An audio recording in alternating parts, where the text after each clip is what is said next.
convidamos agora o Dr. Vitório Turconi para abordar o tema Alguns apontamentos sobre a epilepsia segundo a ótica da espiritualidade. E ele terá 30 minutos para abordar. Enquanto vocês estão descontraindo, acordando, eu gostaria inicialmente de agradecer a doutora Marlene Nobre e ao doutor Ricardo também pela oportunidade de aqui estarmos nesse grande conversamento. Nós que somos da AME Serra Gaúcha, lá no Rio Grande do Sul, fugindo um pouco do frio que está lá fazendo, né? E estamos aqui curtindo essa terra maravilhosa. Então a gente trouxe algumas fotos em que o suco de uva abraça e brinda essa terra bendita através da água de coco.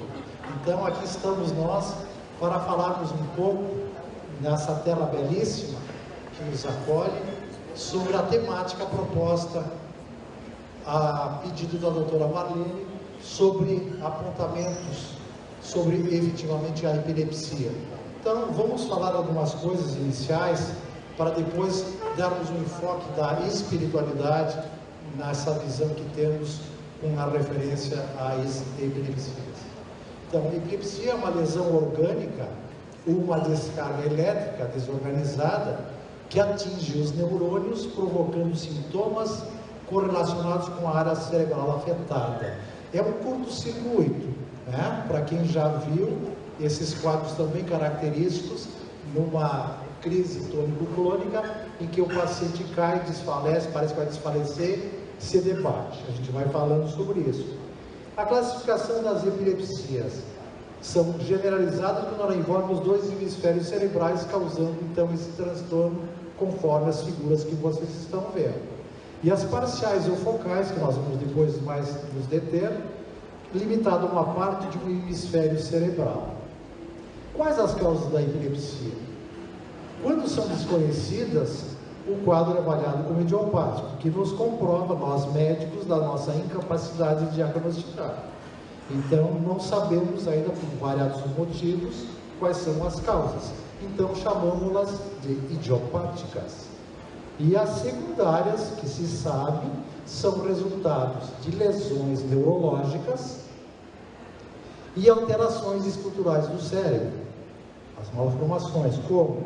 Então, as convulsões podem ser causadas por hipóxia, por uma isquemia perinatal, por distúrbios genéticos, por infecções, drogas, tumores, distúrbios metabólicos, má formação congênita, traumatismo, doença cerebrovascular, etc, etc. Então, esses casos são realmente ditos secundários porque são caracterizados e esses causam realmente essa sintomatologia como estamos apresentando.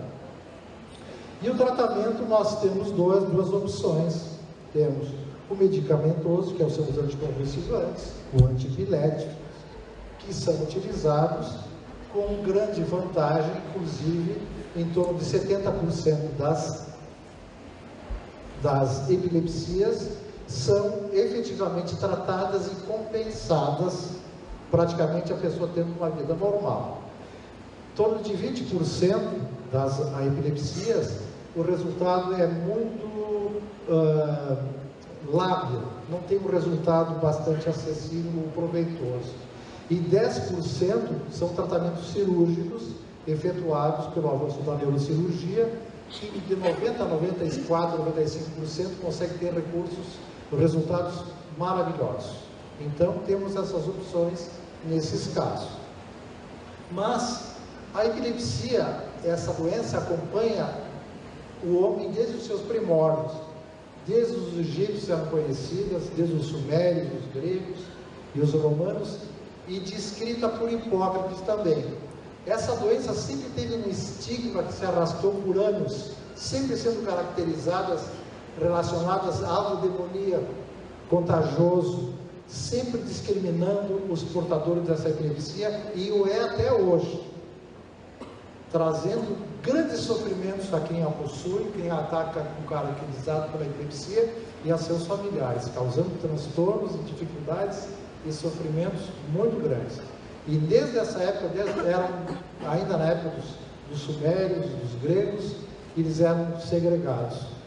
Inclusive os escravos tinham a condição, ainda no tempo da Babilônia, tem escritos, que se ele desenvolvesse a lepra ou a epilepsia, ele era devolvido.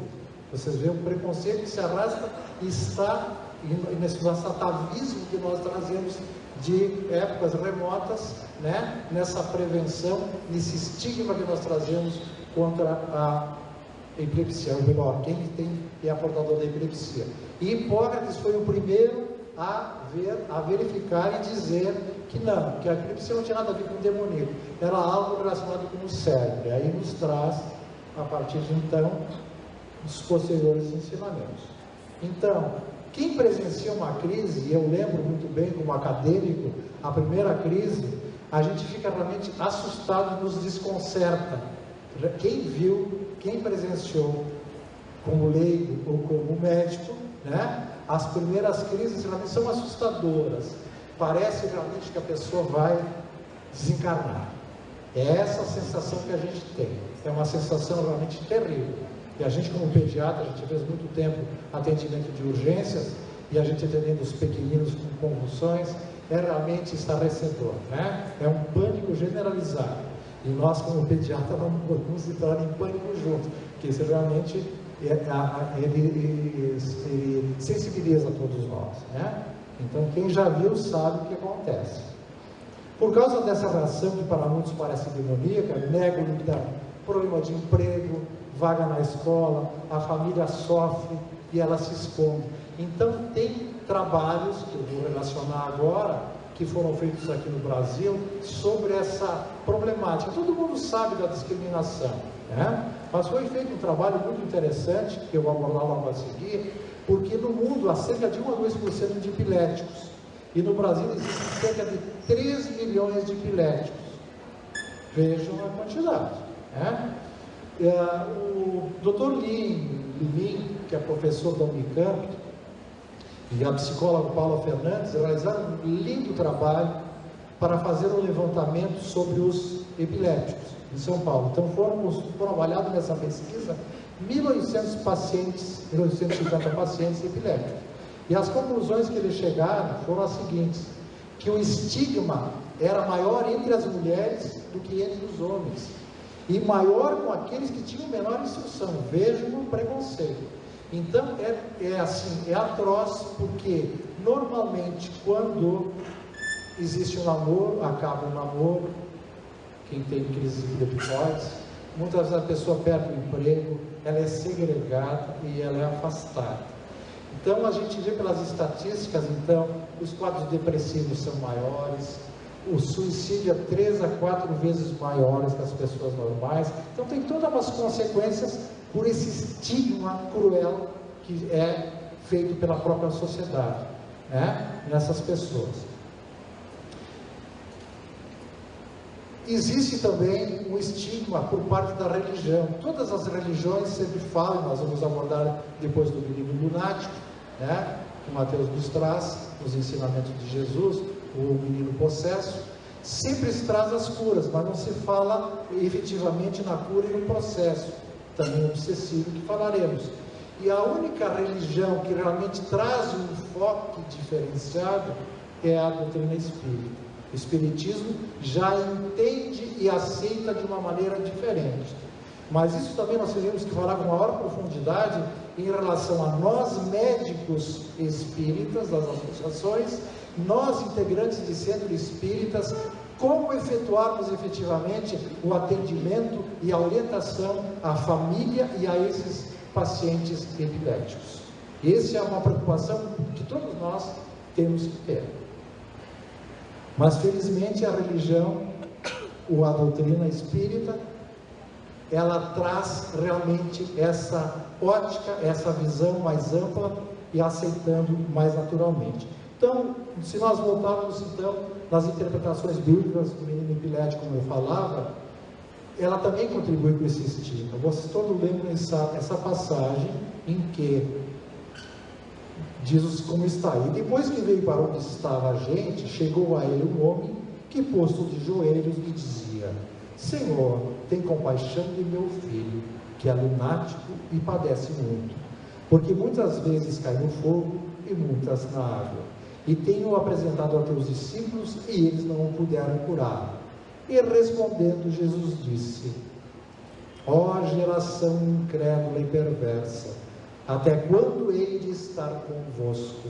Até quando vos hei de sofrer? Trazei-o cá. E Jesus o abençoou e saiu dele o demônio, e desde aquela hora ficou o moço curado. Então se chegaram os discípulos a Jesus em particular e lhe disseram: por que não podemos nós lançá-lo fora? Jesus lhes disse: por causa da vossa pouca fé. Porque na verdade eu vos digo que se tiverdes fé como um grão de mostarda, direis a este monte: passe daqui para acolá, e lhe há de passar, e nada vos será impossível.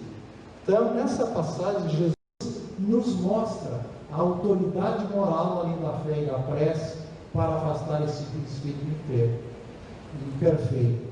Nessa passagem é muito significativo, na ótica médica, entendermos que esse caso, embora esse menino apresentasse um grau de grave epilepsia, de estados epiléticos, ele estava unicamente possuído por um obsessor, por vários, na verdade, obsessores, né? Que além de ele cair, ele ainda se manifestava.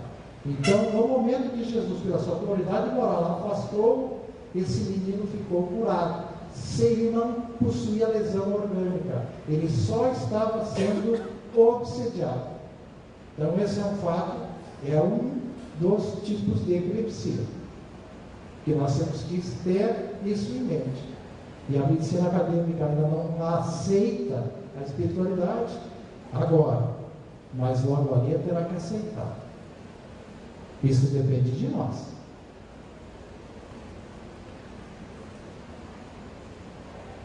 Chico Xavier, no livro Lições de Sabedoria, que é uma coletânea dos vários artigos que foram publicados na Folha Espírita, da doutora Marlene e Severino Nobre, nos diz o seguinte: isso é importante. A chamada desarritmia cerebral, na maioria dos casos, funciona como sendo um implemento de fixação de onda do espírito comunicante. Muitas vezes também a mesma desarritmia cerebral está no processo obsessivo. São questões que o futuro nos mostrará em sua amplitude, com as chaves necessárias para a solução do problema. Chico Xavier. Seguindo, perguntando ao Chico se a epilepsia será sempre o resultado de um processo obsessivo, ele enfatizou: às vezes sim, outras vezes não. Entendemos, porém, que o problema nervoso está presente em todos os fenômenos considerados epileptoides, porquanto o próprio traumatismo da criatura no campo emocional pode gerar determinadas manifestações epileptoides sem a presença do espírito obsessor. Que nós vamos citar agora, nessa obra, nós temos 3 casos, mas eu queria antes salientar que Chico Xavier, esse lindo e incansável orientador da gente, nos trazia e nos traz cotidianamente mensagens além do tempo. Em 1973, foi publicado numa revista chamada Planeta, um artigo de José Brando Pires, em que foi caracterizado por Chico Xavier, foi efetuado um melhor encefalograma, e foi caracterizado que o Chico sofria de grave epilepsia. O que se passou? O doutor Inês Barbosa, amigo pessoal do psiquiatra do Chico, falou que gostaria de fazer uma experiência, enquanto o Chico estivesse mediunizado, fazer eletroencefalograma. E o Chico aceitou. E foi feito, então, esses elétrons, sem saber, foram encaminhados para 2 psiquiatras de São Paulo, que eles não sabiam, examinaram, e caracterizaram os graus mais acentuados de epilepsia no Chico. E aí foram ver, não, o Chico tinha se submetido com a aquiescência do espírito que se comunicava, que se não haveria que outras experiências foram feitas com outras pessoas e não funcionou. E mostrou-se o elétrico do Chico, que era normal. E ele se questionou: Chico, por que tu te aceitaste a te submeter a essa experiência? E aí vem a sabedoria. Porque muitas pessoas que têm ou são taxadas com epilepsias, disritmias, né, são médios em potencial, que necessitam alguns de tratamento médicos e depois tratamento a nível de casas espíritas, trabalho de desobsessão, a condução do bem, o estudo doutrinário, para que realmente trabalhem na mediunidade com Jesus. Vejam o Chico, sabedoria de Chico. Então nós temos também em Milhões Partidos, esse fantástico livro do Filomeno de Miranda, da psicografia do Divaldo, e também muito bem explicado nesse excelente livro das patologias dos transtornos espirituais, da Associação Médica Espírita de Minas Gerais, muito esmiuçado esse caso, o caso de Viviane, que Viviane tinha sido uma atriz belíssima, que se envolveu, se degradou no sexo, né, se corrompeu, altamente inteligente, e corrompeu inúmeras pessoas, mas na sua sordidez ela acabou, por uma série de envolvimentos escusos, assassinando seu marido, que talvez não comungava no momento com as suas improbidades. Posteriormente assassina também o seu amante, que era mais jovem, porque veio provavelmente denunciá-la, e ela desencarna em loucura. Desencarna. E reencarna como Viviane, vindo com um caso grave de epilepsias, tendo como pais inimigos, pessoas que ela tinha realmente causado transtorno por uma série de outra época que não aceitavam. Em resumo, está bem explicado o caso, ela tem uma epilepsia gravíssima, com lesões orgânicas muito acentuadas, e ela morre com colapso. Não tem nem recursos, né? Embora até tratamento espiritual, não tem recursos, ela desencarna mesmo com colapso cardíaco. É um dos casos gravíssimos de epilepsia com comprometimento orgânico e obsessão também. Esse é um dos casos, para citar rapidamente, que nosso tempo é escasso. Nós temos um caso no mundo maior, relatado, o caso de Marcelo, que Aulos e André Luiz, Aulos cadeiraram com o André Luiz, que mostra Marcelo também, um menino exemplar de boa conduta, com pais espíritas, com a condução para o bem, frequentando o centro de espíritas, toda a condução para o bem. Ele tem, no momento de dormir, crises terríveis de epilepsia. E aí, para não me alongar, ele se desdobra, vem até Calderaro e André, e após a crise ter serenado, e está falando normalmente com o Calderaro, dois vultos inimigos do passado se aproximam, ele volta dentro do corpo e começa a ter crises seguidas. Aí André pergunta e Calderaro explica que realmente não era um fator do obsessor, e sim um condicionamento que ele tinha, né, por problemas, por ter causado graves problemas em outras vidas, com o uso da sua inteligência, causando danos e sofrimento a muitas pessoas. Então ele já teve episódios anteriores de outras reencarnações, com casos graves, e esse existia um reflexo condicionado, que ao lembrar, ele lhe causava, por desregulação entre perispírito e corpo, essas epilepsias. Então era um caso não de tratamento médico nem de desobsessão, é um caso unicamente de condução no bem, né? Passes e a condução com regramento na moral.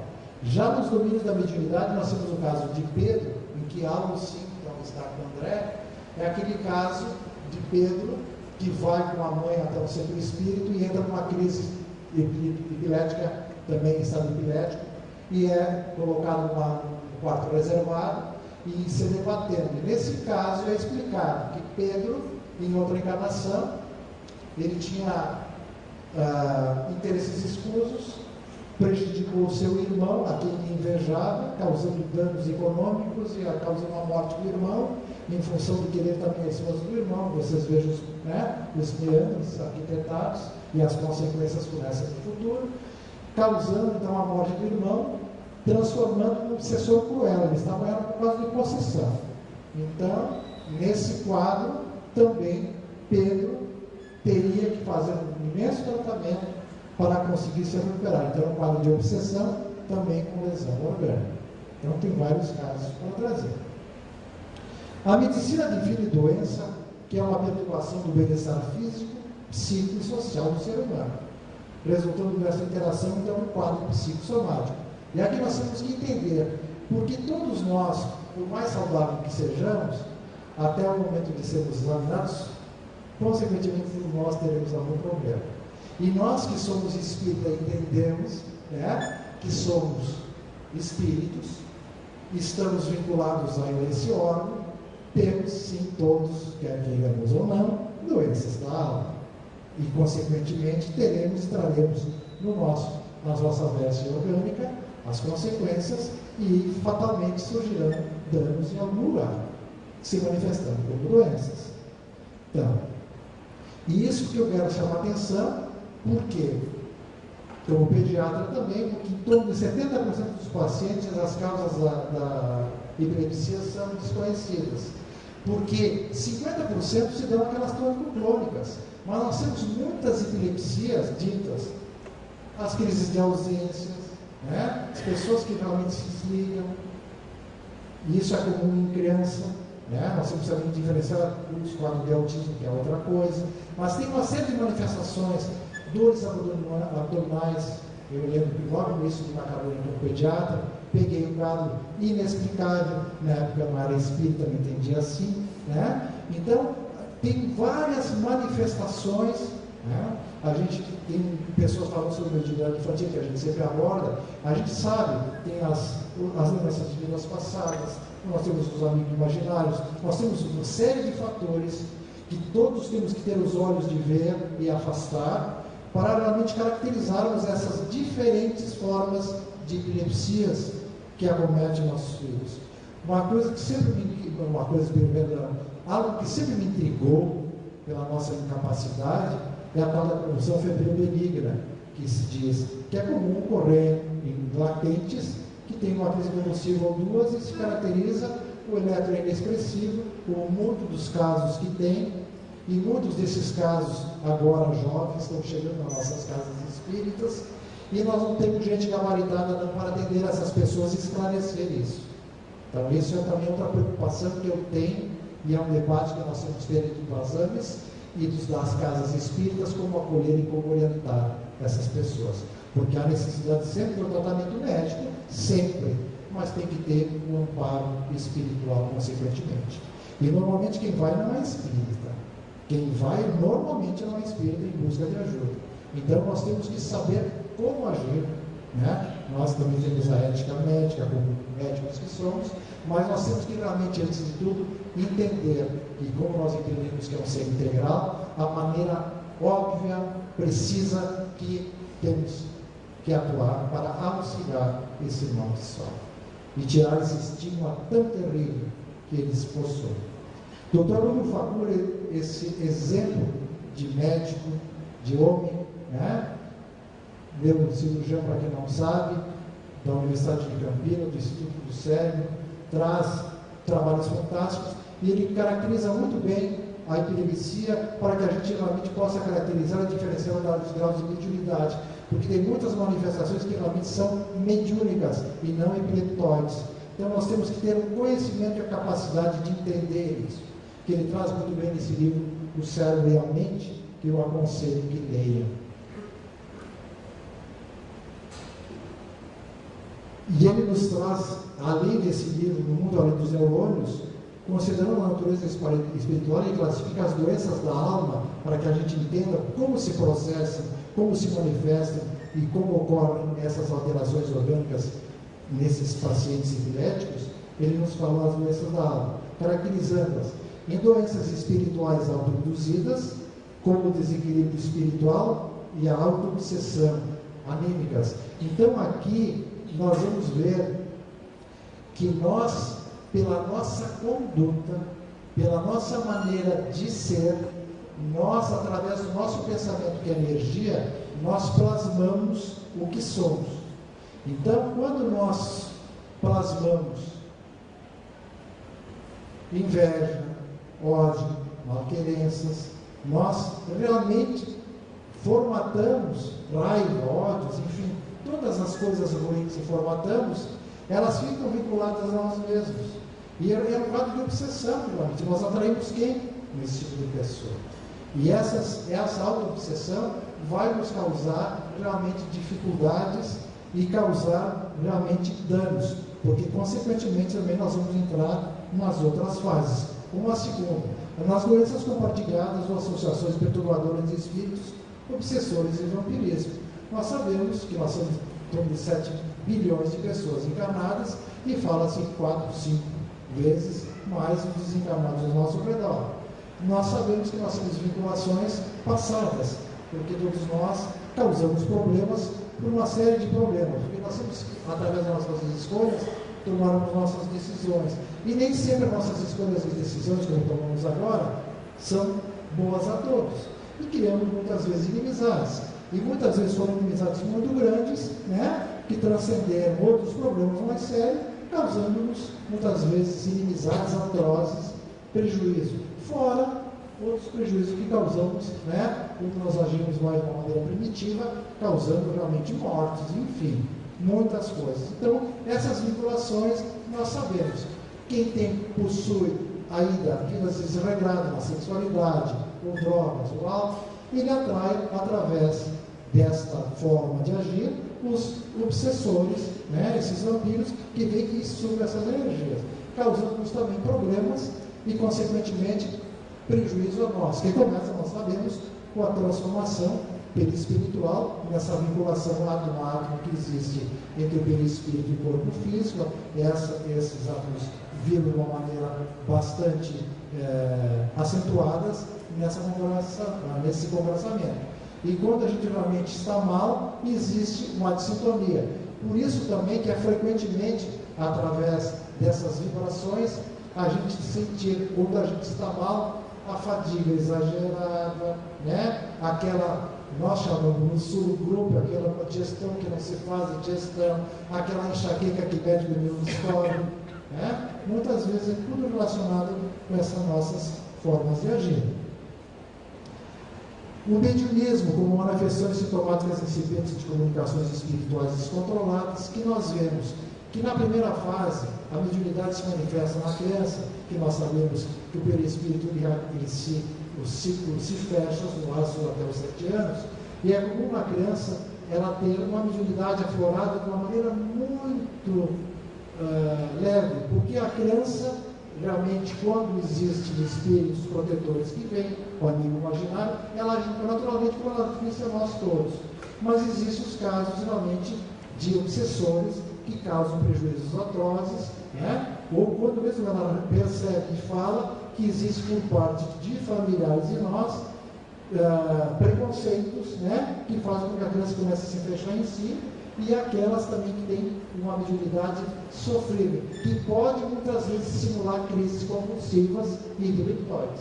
Então, esse cuidado também nós temos que ter. E as doenças kármicas, que além de causa e efeito, como lesões dos desajustes no corpo espiritual, o perispírito, as consequências passadas que nós trazemos. Porque os danos que nós causamos ao outro estão impressos no nosso perispírito. Se eu causei prejuízo, se eu me suicidei, se eu causei traumatismo em mim, como a doutora Valena abordou essa manhã, eu posso, pela lesão no meu cérebro, vir com um quadro de epilepsia. Como eu posso, com consequência do mau uso da minha mente, pela minha inteligência, pelo prejuízo, vir com quadros epileptóides. Isso também é nos falado através da nossa doutrina. Também alerta o Dr. Nuber que a doença espiritual é oriunda do desequilíbrio emocional do paciente e que o mediunismo não deveria ser então incluído como doença, porém apresenta quadros, como eu referendei, de crises epiléticas ou histéricas, que a gente vê muito jovens que a gente acorda nas nossas casas espíritas. Assim, então, na crise de epilepsia focal ou parcial, não há comprometimento da consciência e a sintomatologia decorrerá do local afetado no cérebro. Então, são essas crises focais simples que tem realmente um componente mediúnico. Nessas crises estão incluídas as psíquicas, com relatos subjetivos que podem durar de minutos a dias, as crises de ausências, né? Crises nas quais o paciente também relata então familiaridades com o ambiente, o déjà vu, que as pessoas têm a crise e de repente vão num local estranho e de repente conhecem tudo, né? Isso é muito frequente, tem muitos casos na literatura, e o contrário, aquelas pessoas que estão no seu ambiente de repente têm uma crise e tem a crise do jamais visto, crise de ausência, né? Parece que tem um estado de amnésia, que pode durar minutos, dias e assim consequentemente. Então, esses casos têm que ser muito bem acompanhados. Conclusões. O nosso quadro está quase terminando. Então, os quadros de epilepsia podem ser provocados por obsessão, mas existem casos de ação de desencarnados e casos mistos.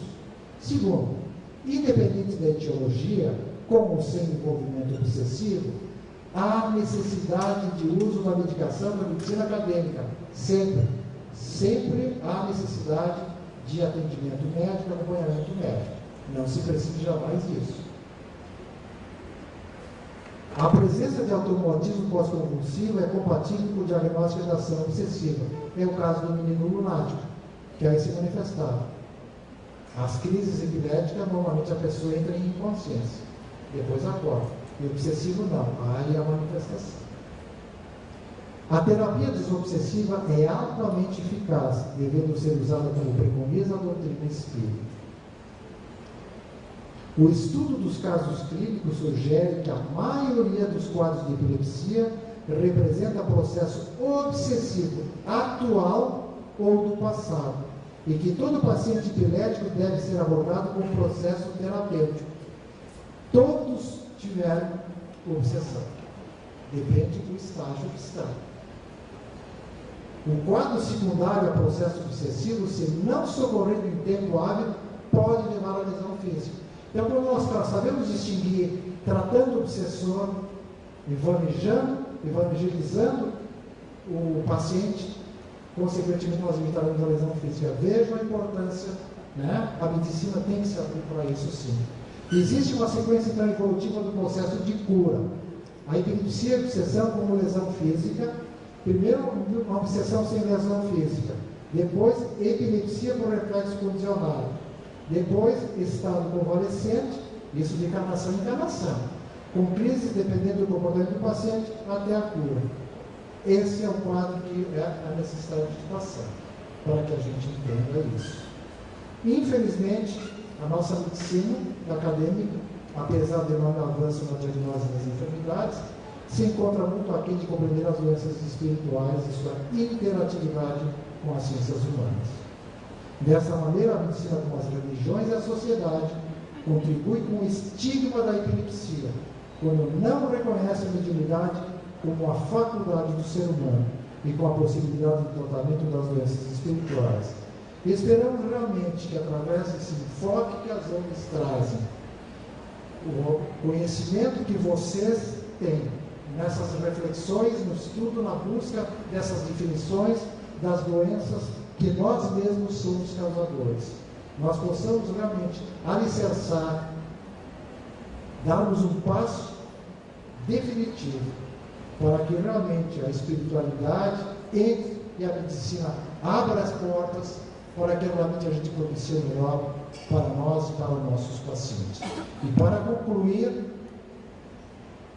nosso amado Jesus, que nos diz: estáis de sobreaviso, vigiai e orai, por enquanto não sabeis quando será o tempo. Que saibamos entender para vigiar os nossos pensamentos e principalmente as nossas atitudes, orando, pedindo a Deus para o próximo e para nós, para que realmente avancemos no trabalho do bem, da construção e da nossa felicidade. Meu muito obrigado a todos.